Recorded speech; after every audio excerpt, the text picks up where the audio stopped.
I saw my brother executed before me, and since that day I have never been able to look at the sky again, because in it I still see something I cannot explain. These are not words from a script or a book.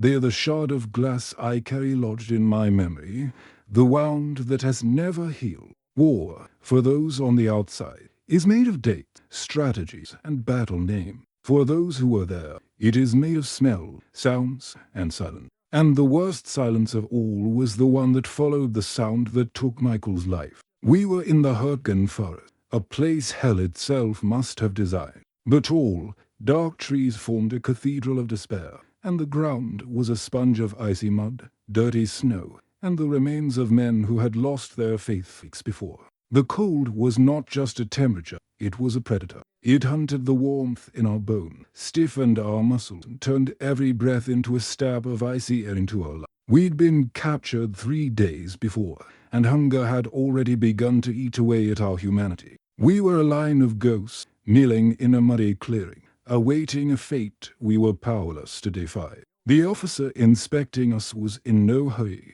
He walked slowly down the line, his steps crunching the thin ice forming over the puddle. The vapor from his breath hung in the air like smoke, a sign of warm, healthy life amidst our cold decay. He didn't shout. His voice was low, almost conversational, which made it all the more terrifying. He spoke of discipline, of the price of resistance, and then he stopped in front of Michael. My brother had never been a large man, but he had always had a backbone of steel. Even there, on his knees, his face sunken with exhaustion and hunger, there was a flame of defiance in his eye. He didn't lower his gaze. He stared at the officer, and in that moment, I knew, the universe contracted to that single point of tension. The officer smiled, a thin, humorless smile. He didn't need to say a word. He simply nodded to 2 of his soldiers. They grabbed Michael by the arm, and all my brother did was turn his head to me. There was no panic on her face. There was only one message, clear as day: be strong. They dragged him a few meters forward, into the center of the clearing. The air grew heavy, dense. The sound of crows in the distant trees seemed to stop. The entire universe held its breath. Michael was forced to turn his back to us, and then he did something strange. He lifted his head and looked up at the sky. Instinctively, I looked too. It was a uniform gray canvas, a blanket of heavy clouds that promised more snow. There was nothing there, just the gray, indifferent vastness. The soldier behind him raised his rifle. I closed my eyes for a split second, a cowardice that shames me to this day. The sound of the shot was brutally simple, a dry crack that cut through the air and pierced the silence. When I opened my eyes, Michael's body was falling, and the red stain on the snow was beginning its slow expansion. But that wasn't what broke me. It was the sky. At that exact moment, directly above where my brother fell, the clouds moved. It wasn't the wind. They twisted, thickened, and for a single, terrifying second, they formed an image. It wasn't a face. It wasn't an angel.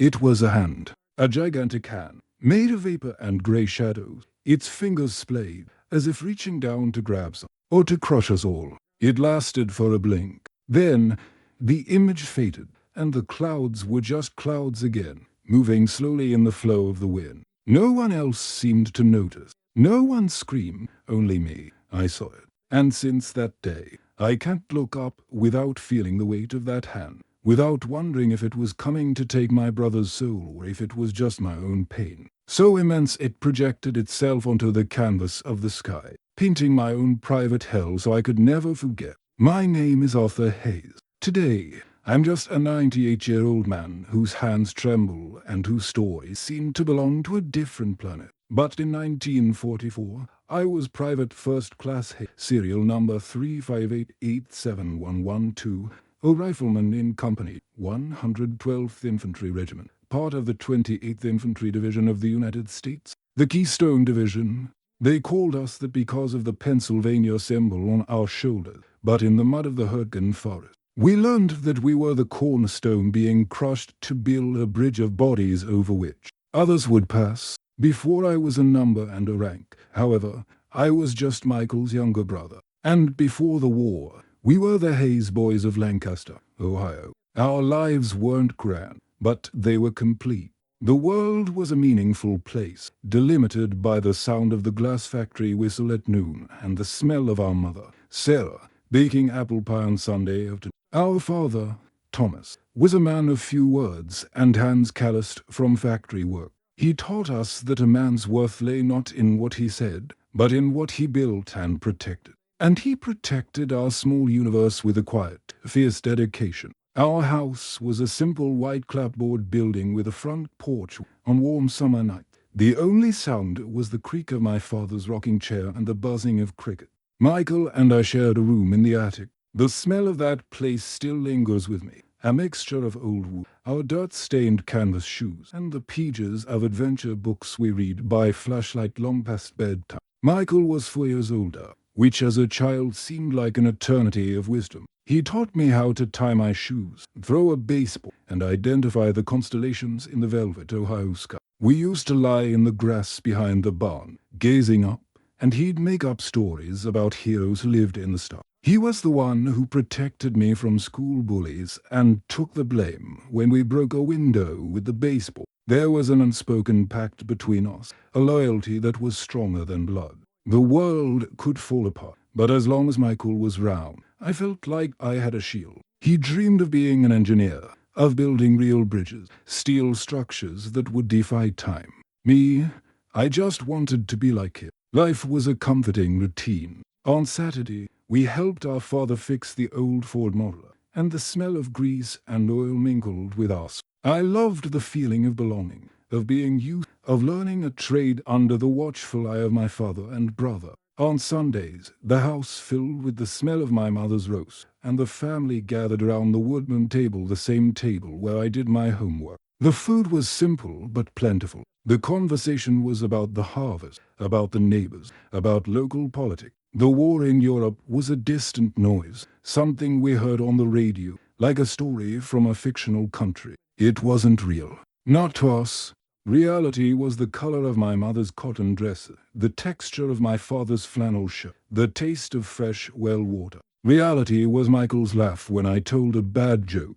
It was what we had. It was everything. Then came December 7, 1941. I remember sitting in the living room, the radio crackling with the news of Pearl Harbor. The announcer's voice was tense, filled with a gravity I'd never heard before. I saw my father's face harden. I saw my mother clasp her hands to her mouth. That afternoon, the world we knew, the safe world of Lancaster, Ohio, cracked. War was no longer a noise on the radio. It was a call. Michael was one of the first from our town to enlist. There was a fire in his eye, a mixture of duty and that thirst for adventure we read about in our books. I remember the night before he left. We sat on the porch, silent, for a long time. Take care of them, Artie, he told me, and his voice was different, heavier. I'll be back soon. I believed him. We all did. I envied him. I wanted to go too, but I was too young. I had to wait. For a year and a half, I read their letters, which spoke of strangely named places in England, and tried to imagine their life.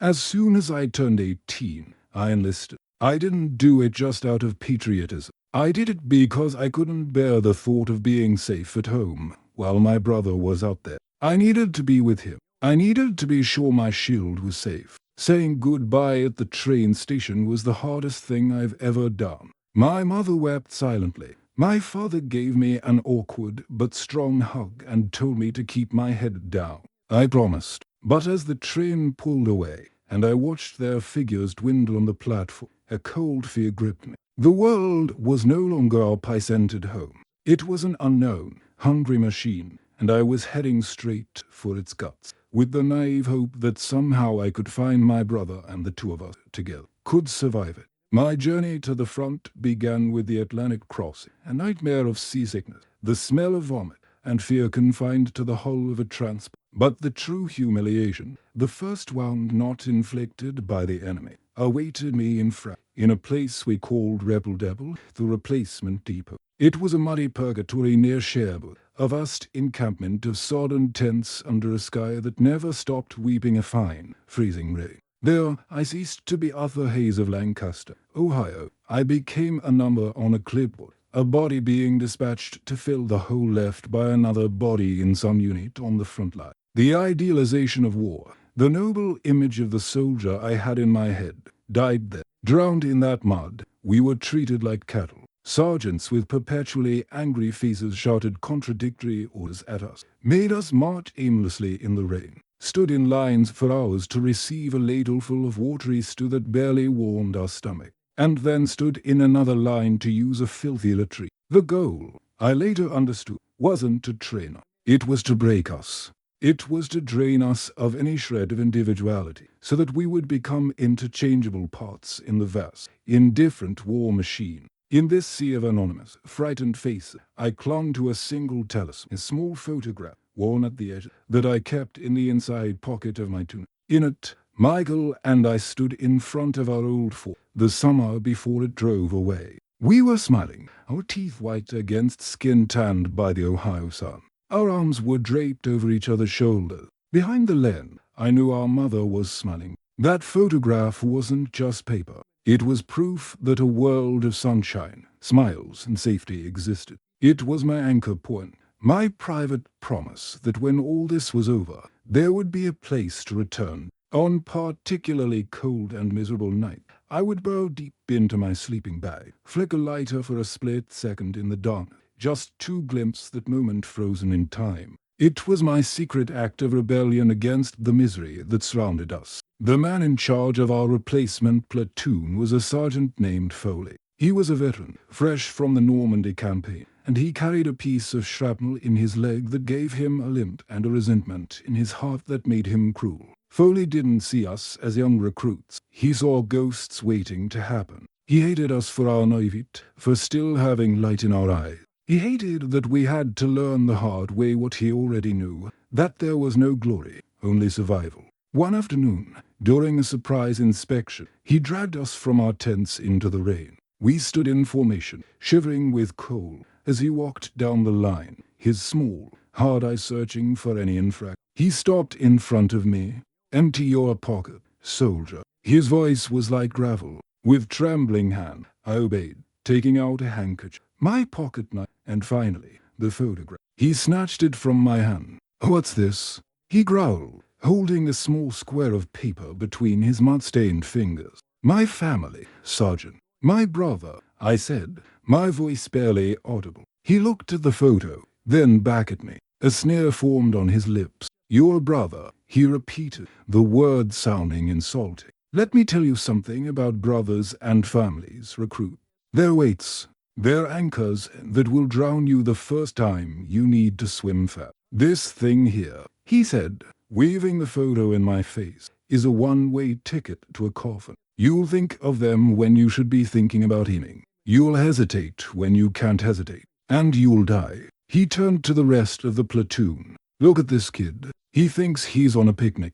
He thinks he's going home and telling stories of heroes to his little brother." And then, with deliberate, terrible calm, he tore the photograph in half, and then into 4 pieces. He let the pieces fall into the mud at my feet. The world stopped. The sound of the rain, the coughs of the other men, everything faded away. I could only stare at the fragments of my past, my future, sinking into the dirt.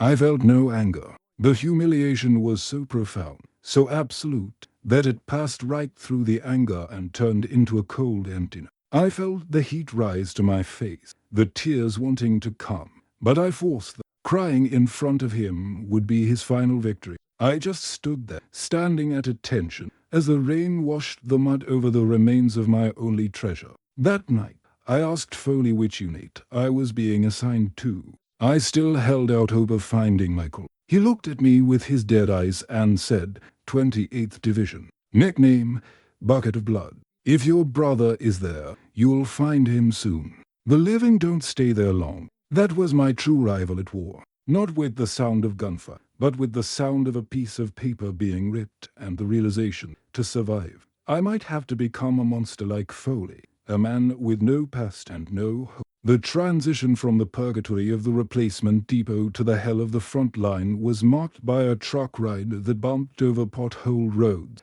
ever deeper into the dark heart of Germany. Sergeant Foley's words, "Bucket of Blood," echoed in my head, a grim prophecy. And then the truck stopped. "We're here, boys. Welcome to Hurtgen," said a corporal with eyes that held nothing but exhaustion. What struck me first was not the sound of battle, but the smell. A heavy, damp odor of pine and wet earth. But beneath it, there was something else. A sickly, sweet smell of decay that clung to the back of my throat.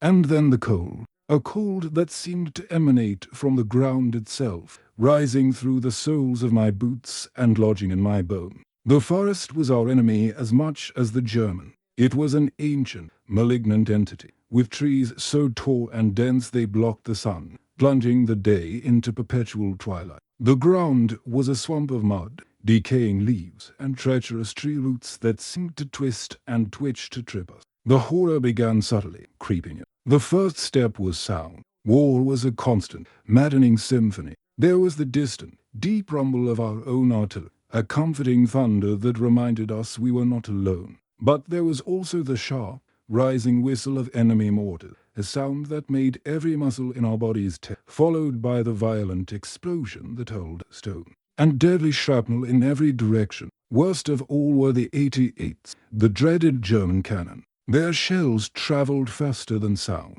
You didn't hear them coming. You only heard the explosion that killed your friends. If you were lucky, the scream of the shell that had already passed you by. And then there were the tree bursts. The shells struck the thick trunks overhead, turning wood and metal into a shower of thousands of splinters that rained down on us in our trenches, ignoring all cover. There was no safe place. The mere act of existing there was an invitation to death. The second step was vision. For the first few days, I didn't see the enemy. I saw what they were doing. I saw the bodies in all states of decomposition, some fresh, lying strangely, as if they had simply fallen asleep in the mud.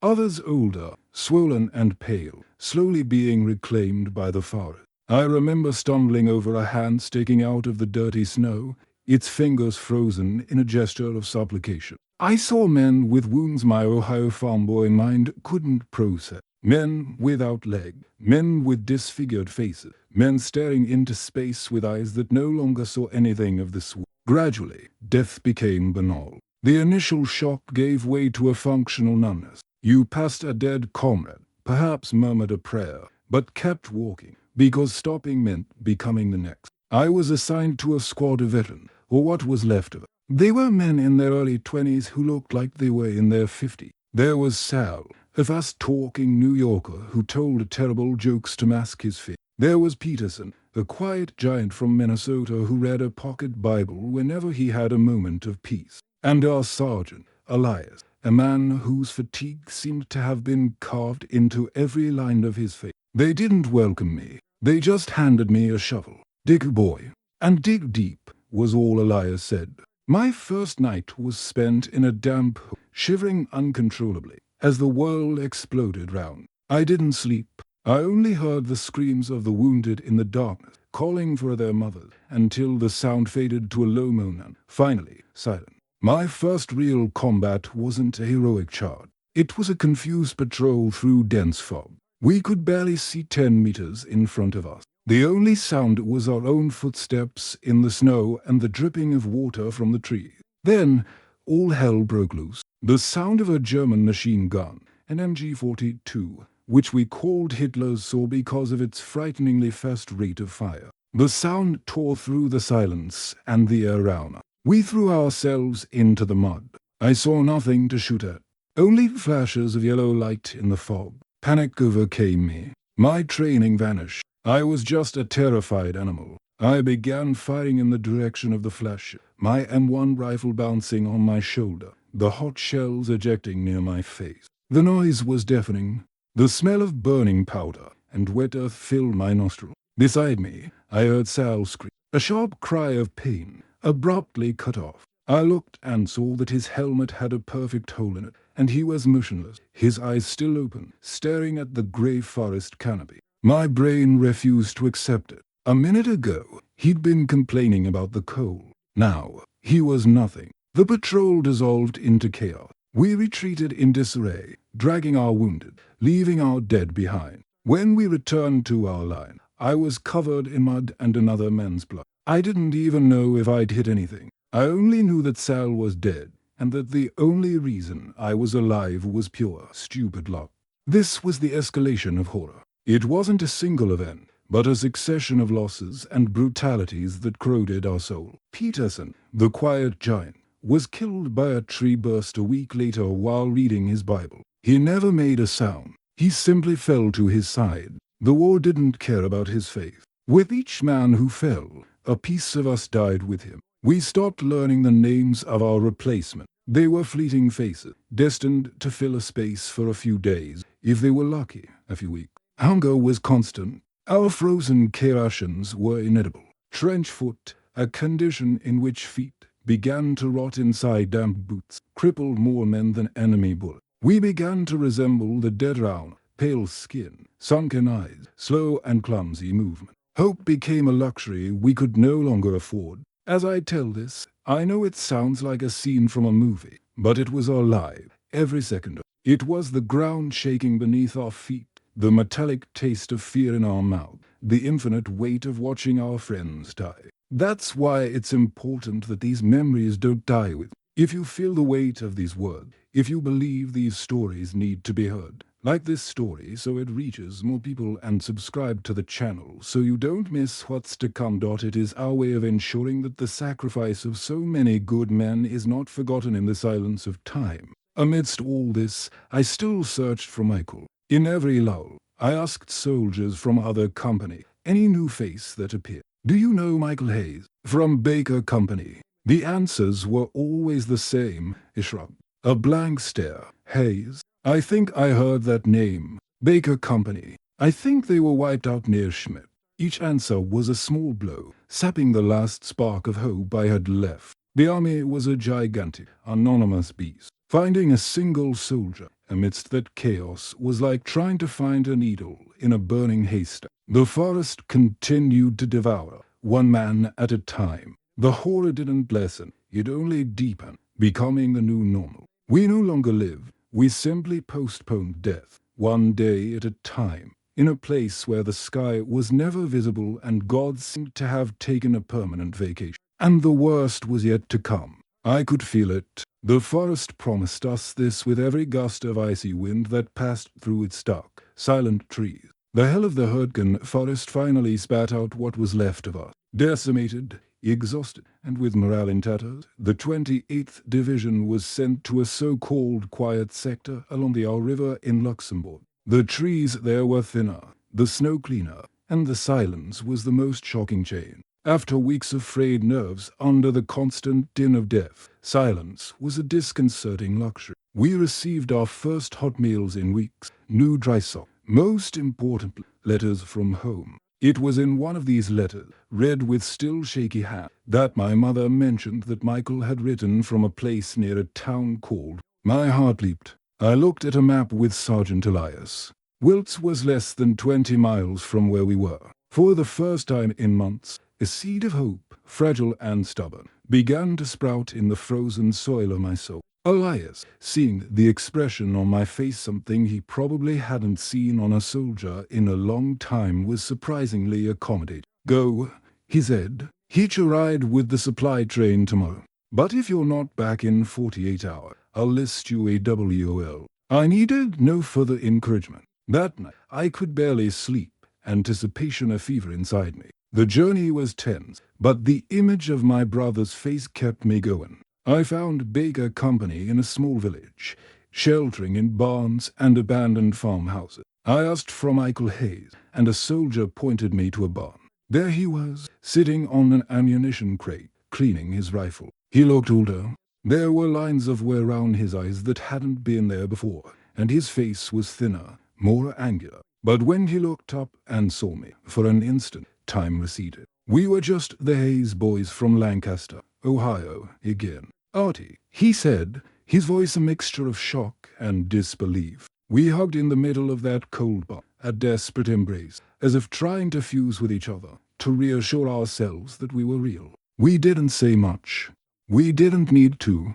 We shared our ration, the silence filled with everything we had been through. He showed me a photo of our parent, the same one Sergeant Foley had destroyed. He had a copy. My eyes filled with tears. Mom sent me two. he said with a small smile. I think she knew you'd need one. In that moment, in the midst of the greatest war in human history, I felt a peace I hadn't felt since I left the train platform. We talked about going back, about the plans we would make. He still wanted to build bridges. I told him I just wanted to fish in the creek behind our house. For a few hours, the war disappeared. We promised that as soon as the situation calmed down, we would do everything we could to be transferred to the same unit. It was a naive promise, but we needed it. The next morning, I had to go back. We said goodbye with a firm handshake. Take care, Artie. Keep your head down. You too, Mike, you too. It was the last time we spoke as free men. I returned to my unit feeling renewed, almost human. Hope was a powerful fuel, but war is adept at extinguishing any light. In the early morning hours of December 16, 1940, the quiet sector exploded. An artillery bombardment of an intensity I had never experienced, not even at Erkin, fell upon us. The ground shook violently, the air filled with fire, smoke, and the screams of men being torn apart in their sleeping. It was the beginning of the Ardennes offensive, the Battle of the Bulge. Hell had found us again. Our lines, thin and weakened, were pulverized. German infantry, supported by panzer tanks that looked like steel monsters emerging from the morning mist, advanced upon us. The fighting was desperate and chaotic. Units disintegrated, communications were cut. We retreated, fighting for every inch of ground, but it was like trying to stop a flood with our hands. My squadron was surrounded in a small pocket of resistance. We fought for 2 days, running out of ammunition and food, until a Tiger tank aimed its 88mm gun directly at our position. Surrender wasn't a choice. It was the only alternative to total annihilation. We were taken prisoner. The relief of not being killed was quickly replaced by the horror of our new condition. We were marched eastward in long columns of defeated men through the deep snow. The guards were brutal, and anyone who fell or couldn't keep up was left behind to freeze to death or shot in the back of the head. It was on the 3rd day of that death march that I saw him. In another column of prisoners that merged with ours was Michael. Our eyes met across the crowd of exhausted bodies. A grim recognition passed between us. We were together again, but under the worst circumstances imaginable. We managed to stay side by side on the march. The simple fact of his presence beside me was a strength. We supported each other when fatigue threatened to overwhelm us, sharing the meager scraps of bread we were given. In the misery of our capture, we found a last shred of brotherhood. We arrived at a makeshift prison camp, nothing more than an area surrounded by barbed wire, with no roof against the biting cold. And it was there that the hope I had so recently rekindled was finally murdered. It was there that the officer with the weary face lined us up in the snow. It was there that his finger pointed at my brother. And it was there that I saw the young soldier with the freckles on his face drag Michael to the center. My entire body turned to her. The blood in my veins seemed to have frozen. I wanted to scream, to run, to fight, but I was paralyzed, gripped by a terror so absolute it stole my breath and my will. I saw our eyes meet one last time. I heard his apology for leaving me, and then the sound of the gunshot echoed, a brutal final point in our story. And as his body fell, and the warmth of his life stained the snow, I looked up and saw the sky tear open. I saw the hand made of cloud. It wasn't a hallucination. It was a revelation. The revelation that the universe wasn't indifferent. It was actively cruel. And the trauma wasn't just watching my brother die. It was the certainty, in that instant, that I had found him only so that the war could take him from me in the cruelest way possible, forcing me to be a helpless witness to his execution. The sound of the shot that killed Michael echoed on and on. It lodged in my skull and ricocheted, gaining strength with each desperate beat of my heart. The world around me became a blur of gray and white. I watched the guards push the other prisoners aside, shouting order, but I remained rooted to the spot, a frozen monument of horror. My eyes were fixed on the dark stain in the snow, the last physical evidence that my brother had existed. A part of me died there with him, the part that believed in something in justice, in purpose, in God. Everything turned to ash in my mouth. I was jolted from that trance by a rifle but blow to the back. knocking me to my knees. The sharp pain was a bolt of clarity amidst the haze of shock. In that pain, something new was born, a cold, pure hatred. It wasn't an explosive hatred, but a dense, dark ember that began to burn in my chest. I looked at the guards' faces, at the barbed wire, at the dark forest surrounding us. This place would not be my grave. I would not die like cattle. Michael didn't fight. He accepted. I wouldn't accept. I would fight.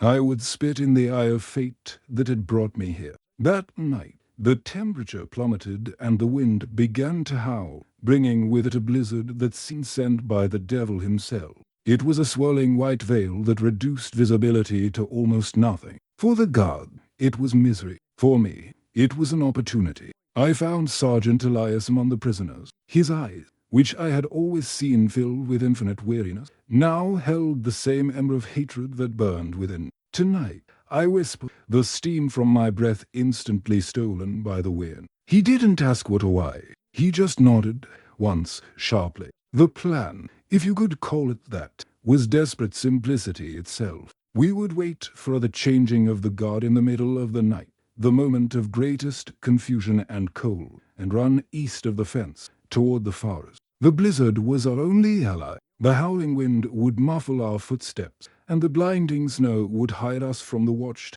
There were 3 of us, me, Elias, and an 18-year-old boy from Louisiana who had barely shaved for the first time. His name was Dubois. He was shaking with both fear and cold. We crouched near the latrine, the darkest spot in the camp. The moment arrived. We saw the shadowy figures of the guards moving through the storm. Now, Elias hit, and we ran. Running in deep snow is like running through quicksand. Each step was a Herculean effort. The frigid air burned my lungs like acid. I expected at any second the sound of an alarm, the barking of dogs, the rip of a machine gun. And it came, a shout in German, lost in the wind. And then the shot, a single shot.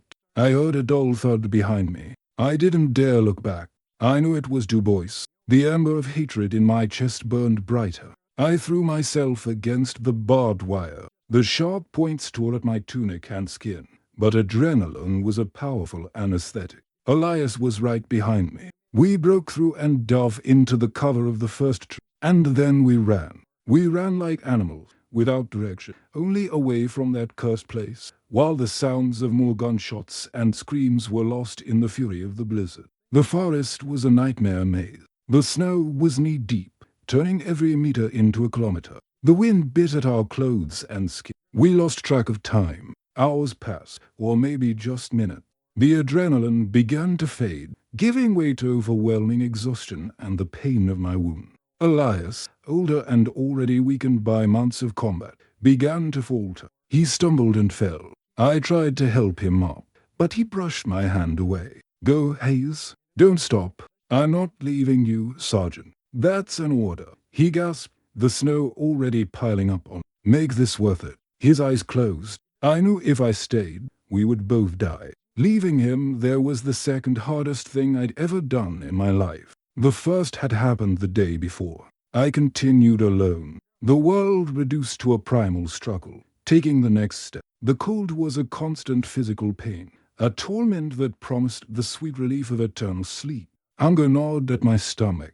My only food was handfuls of snow that I melted in my mouth. The image of Michael falling replayed in my mind, his hand in the cloud. I was no longer running from the Germans. I was running from this moment. By the second day, I was delirious. The trees seemed to twist, their branches turning into accusing fingers. I saw the enemy officer's face in every shadow. In a moment of panic, I fell into a small ravine, landing in the soft snow, saving my bone. I lay there, unable to move, when I heard voices, German, patrol. I held my breath, my heart hammering against my ribs. I saw their boots pass just meters above my head. They didn't see me. Luck, that cruel and capricious entity, had spared me once again. On the third day, hunger became a searing pain. I was desperate.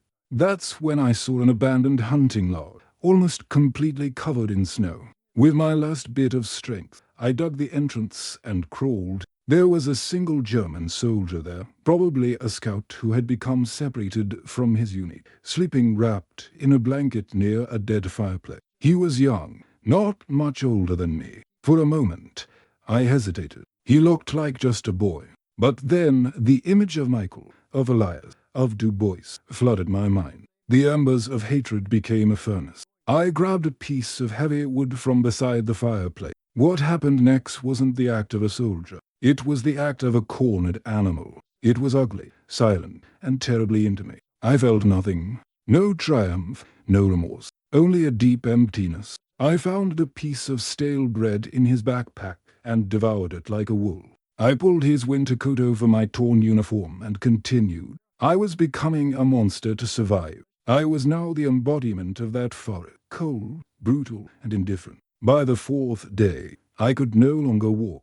I began to crawl. My fingers were black with frostbite. The snow had stopped, and the world was shrouded in deathly silence. I knew I was dying. I found a large oak tree and leaned against its trunk. This was it, the end. I closed my eyes, ready to surrender to the cold. And then I saw him, Michael. He was standing before me, not as the emaciated prisoner, but as my strong, smiling brother from Ohio. "You can't stop now, Artie," he said, his voice not a sound, but a feeling inside my head.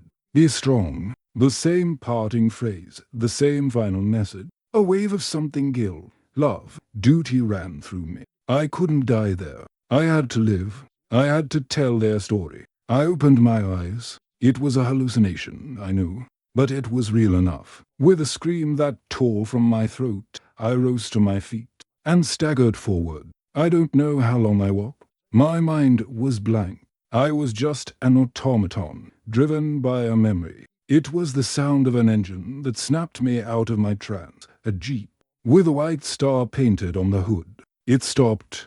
Figures in American uniforms stepped out, their voices sounding distant, as if from another world. I took another step and collapsed in the snow. My face turned to the clear blue sky for the first time in days. I saw no hands. I saw only emptiness. I was safe. But other Hayes, the boy from Ohio, had died somewhere in those woods. Chaos gave way to silence. The first thing I remember after collapsing in the snow was silence. Not the heavy, menacing silence of the forest, but a different silence, clean, aseptic. It was a silence punctuated by soft sound, the rustle of a starched uniform, the clink of metal on a tray, the low, distant groan of another man. I opened my eyes and was blinded by a white ceiling. I blinked, confused. The smell wasn't of mud and pine, but of antiseptic and soap. I was in a bed, lying between rough white sheets, weighed down by a grey wool blanket. For a moment, I thought he was dead, that this was where we were going next, his sterile place, devoid of color and pain. But then the pain came. A dull, throbbing ache in my feet and hands, a physical reminder that I had survived. I was in a field hospital somewhere near Bastogne. The war, the forest, the escape. It all felt like a feverish nightmare from which I had finally awakened. But when the image of Michael's face flashed through my mind, clear and painful, I knew the nightmare and the true torment was just beginning. In the days that followed, my body began to heal. I received warm food, broth, and soft bread, which my stomach, accustomed to hunger, could barely. Doctors and nurses tended to my frostbite, cleaning and bandaging my fingers and toes with delicate efficiency. They saved all 10 of them. I was one of the lucky ones. They told me I was a hero, that my escape was a story of incredible resilience. They smiled at me, patted me on the shoulder, talked about sending me home. And I listened to them, nodded, but their words were like a foreign language. They couldn't penetrate the thick layer of silence that had formed round my soul. The chaos of survival had kept me busy, running, hiding, fighting, killing. All of it had an immediate, overwhelming purpose, to take the next step, to breathe again. But there, in the safety of that hospital bed, there was nothing left to do. Just feel. And what I felt was an emptiness so vast and deep it threatened to swallow me. The silence of the hospital became an echo chamber for my ghost. In the stillness of the night, I saw the faces. Sal's face, his surprised eyes wide open to the sky. Peterson's, slumped sideways with his Bible. Elias's, giving me one last order in the snow. The young German soldier in the hut. And, above all, Michael's face. I relived his execution hundreds of times. Every detail was seared into my memory. The way his shoulders shook, the sound of the gun's bowl, the apologetic look he gave me, and the hand in the cloud. I no longer had the adrenaline or the hatred to shield me from the pain. I was naked before it, and it consumed me. The loneliness was the heaviest part. The infirmary was full of wounded men, each trapped in their own private hell. We shared the same space, but we were worlds apart. I saw men receiving letters and crying silently. I saw others laughing at a joke told by a bedmate, and I felt like a spectator of another species. How could I explain what I felt? How could I describe the vision in the sky? How could I admit what I did in the hut? There was an invisible barrier between me and the rest of the human race. I had traveled to a place too dark for me and returned changed, speaking a language no one else understood. A young nurse, with a kind face that reminded me of a girl from my hometown, tried to talk to me. "Are you looking forward to going home, soldier?" she asked one day as she changed my bandages. The word home sounded strange. What was home? It was a porch with a rocking chair and the smell of apple pie. But most of all, home was where Michael was. How could I return to a place that no longer existed? How could I look my parents in the eye and tell them not only that their oldest son was dead, but that I was there, just feet away, and I did nothing? I watched. I was a helpless witness. Guilt was a poison slowly spreading through my vein. I had survived. Why? What was the grand cosmic design that chose me over Michael? A better man than I would ever be. There was no answer. And this lack of an answer was torture. The silence that enveloped me was not peace. It was the absence of meaning. The war had stolen my brother, my friend, my innocence. And in that hospital, I realized it had also stolen my future. I could return to Ohio, but the boy who left that train station was dead. He lay buried somewhere in the Hurtgen forest, along with my pap. Whoever lay in that hospital bed was a stranger, a ghost inhabiting a body fortunate or cursed enough to keep breathing. The ship that took me home was a world apart from the one that had brought me to Europe. Instead of tense silence and the smell of fear, this one was filled with noise, laughter, singing, the sound of men playing cards and dreaming aloud of the girls waiting for them and the food they would eat. They were the victors, the survivors returning for the parade.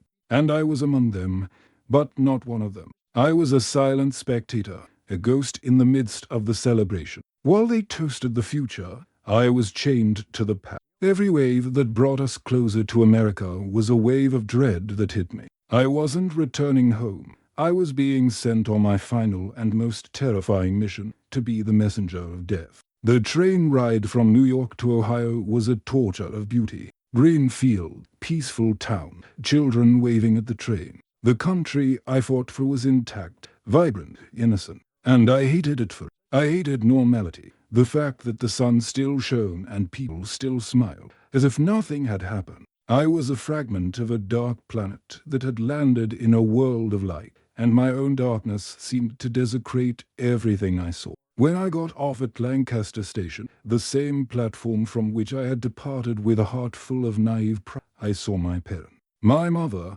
Sarah, looked older, her face a map of worry. My father, Thomas, was thinner, but still with the same rigid posture. My mother's face lit up when she saw me, but her smile faltered, and her eyes immediately searched over my shoulder, searching for the other, for what was missing. In that instant, I knew she already knew, somewhere deep in her heart. The moment I told them, it had a blur of silent pain in my memory. We sat in the living room, the same room where we listened to the radio on Sunday nights. The silence was heavy, filled with a question they were afraid to ask, and I was afraid to ask. Finally, in a broken voice that didn't seem my own, I told them. I told them about our meeting, about the brief moment of happiness. And then I told them about the capture. I lied. I said we were separated during a bombing raid on the camp, that he died instantly, without pain. I couldn't put the image of an execution in their mind. It was my burden, not theirs. My mother didn't cry out loud. She just hunched over, and a low, guttural sound of pure pain escaped her, a sound that haunts me to this day. My father, the man I'd never seen show weakness, sat in his armchair, and for the first time in my life, I saw him cry. Silent tears that traced paths in the wrinkles of his tired face. Witnessing their pain, a part of my own shell of numbness shattered. Their grief merged with mine, and in that silent room, we shared a grief so profound it felt physically heavy. There was no catharsis in the sense of relief, but in that act of sharing the truth, however terrible, my cosmic loneliness found a point of contact. We were no longer alone in our grief. We were together, and this, I would later learn, is the first and most crucial lesson of survival. In the years that followed, the war wouldn't leave me. It came to visit me at night, in nightmares of dark forests and the sound of a single gunshot. During the day, it was a shadow that separated me from others. My childhood friends talked about cars, jobs, and baseball. I listened, but I couldn't connect. How could I talk about the trivialities of life when I had seen the architecture of hell? I carried a lesson no one wanted to learn, that civilization is a thin veneer, and beneath it, we are all capable of terrible things. Sergeant Foley, in the replacement depot, told me that hope and memories were weakness, weights that would drown. He was fundamentally wrong. In my darkest hour, when I was ready to surrender to the snow and death, it was Michael's memory, his voice in my head, that kept me afloat. I discovered that memories are not anchors, they are lifeboats. Carrying the memory of Michael, of Elias, of Sal, became my purpose. Foley believed that survival required emptying yourself, becoming a shell. I've learned that true survival, the kind that allows you to remain human, requires filling yourself with those you've lost.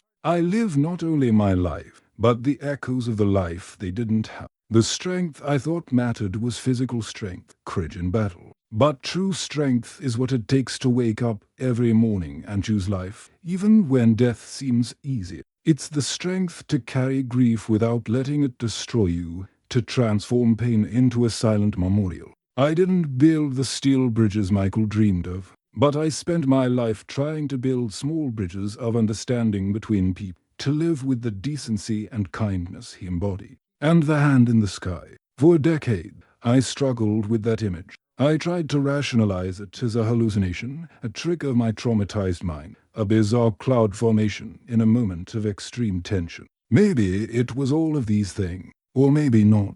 What I've learned over the years is that it doesn't matter what it was. What matters is what it represents. It represents the inexplicable, the fact that there are moments in our lives that defy logic and reason. War taught me that the universe doesn't owe us explanation. There's no big rule book where everything makes sense. The final lesson, the moral of my story, is acceptance. Acceptance that my brother is gone. Acceptance that I survived by pure chance.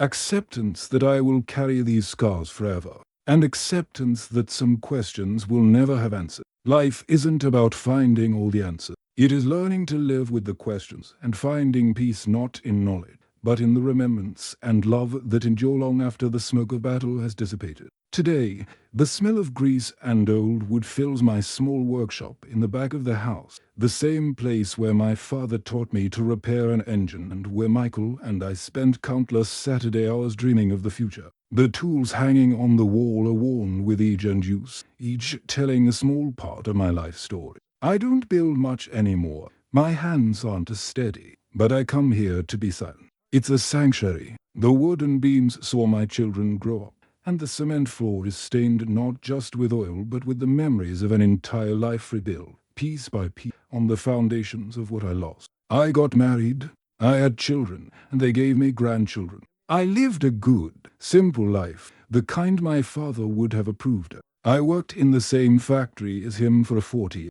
I felt the joy of holding my first child in my arms, and the pain of burying my wife decades later. I've experienced all the trivial and miraculous moments that make up a human life. But in each of those moments, the ghosts were here, in this workshop, not as terrifying haunting, but as silent companion. When I fixed my son's first bike, I saw Michael beside me, smiling. When I sanded a piece of wood to make a toy for my granddaughter, I saw my brother's hands guiding mine. They never left me. I've learned that you don't get over a loss like that. You just make room for it. You build the rest of your life round that hole, that sacred space where they used to be. And eventually, you learn to find beauty and strength in the edges of that absence. For many years, I couldn't look at the sky. It was a phobia, a physical reaction. Even inside, I kept the workshop window covered in dust, so that light would stream in but my vision would be blurred. The sky was a reminder of that moment of absolute horror and of a power so vast and incomprehensible that it made me feel small and powerless. But time, if it doesn't heal all wounds, at least soften. Little by little, I began to clean a small piece of the glass. A quick glance at the color of the sunset, a glance at an approaching rain cloud, and, over time, the fear began to give way to something else. Curiosity, reflection. What had I seen that day? A hand of God, a demon, a projection of my own shattered soul. The answer, I understood, didn't matter. What mattered was what the vision did to me. It marked me, separated me from the ordinary world, and forced me on a journey of searching for meaning in a world that seemed to have none. Today, I look out the clean workshop window. The sky no longer scares me, because I finally understand what I see in it, the thing I could never explain. I no longer see a hand made of clouds. I see the canvas where my brother's memory is painted. On the clear, blue day, I see the infinite kindness of his spirit. In the grey, stormy skies, I feel the depth of the pain of his loss. In every sunrise, I see the promise of youth that was stolen from him. And in every sunset, I see the beauty of the peace he finally found. The thing I can't explain isn't what the sky showed me that winter day. It's how, after all the pain, all the horror, the love for a brother can still fill a void as vast and desolate as the sky itself. Michael's memory has been the guiding force throughout my life. Each of us has a Michael, a person whose memory gives us strength, a beacon in our own darkness. I'd like to know who that person is for you. Leave a comment below telling me about someone whose memory inspires you to carry on, so that together we can honor those who live within us. I didn't come back from that war. None of us ever truly come back. We just learn to carry the war within us, and to find peace in the pockets of silence it leaves us.